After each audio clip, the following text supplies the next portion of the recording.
இந்த உடம்பு தன்னைத்தானே சரி பண்ணிக்குங்கிறத 2 உதாரணங்களோட 2 டாக்டர் சொன்னதை சொல்லணும். ஒண்ணு, என்னுடைய தாயோடைய வயிற்றுல நான் கருவா இருந்த போது ஒரு நீர்த்துளி அளவு இருந்தேன். ஆனா 9 மாசம் 9 நாள் 9 மணி நேரம் முடிஞ்ச பிறகு மூக்கு முடியோட மூளையோட உள்ளுக்குள்ள இருதயத்தோட நுரையீரலோட கல்லீரலோட மண்ணீரலோட சிறுகுடலோட பெருங்குடலோட மலக்குடலோட கைகாலோட மனிதனாக்கி அப்படி வெளியில தள்ளிட்டு, இதுக்கு பிறகு இது உள்ள இருக்க கூடாதுன்னு சொல்லி வெளியில தள்ளிட்டு, உடலுக்கு அவ்வளவு தெரியுது. அப்ப அந்த அம்மாவுடைய உடலுக்குள்ள வர்ற நோயை அம்மா சரி பண்ணிக்காதா கேக்குறான் டாக்டர். ஒரு நீர்த்துளிய ஒரு மனித உருவமாக்கி வெளியில தள்ளுறது அந்த தாயோட உடல். அந்த தாயோட உடலுக்குள்ள வர்ற நோயை தாய் சரி பண்ணிக்க மாட்டாங்களா?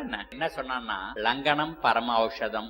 எதை உண்டியோ அதனால நோய் வருகிறது, நீ உண்டதை அப்படி விலைக்கு வச்சுன்னா நோய் விலகுகிறது. நம்ம விரதம் இருக்குங்கிறது எல்லா சமூகத்திலயும் இருக்கு. சாதாரண விரதம் எல்லாம் காணாது. ஒரு 3 நாளைக்கு தண்ணியை மட்டும் குடிச்சிட்டு இருக்கும். உடம்புல வேண்டாத சதையெல்லாம் சக்தியா மாறி கழிவா மாறி வெளியே போயிட்டே இருக்கு.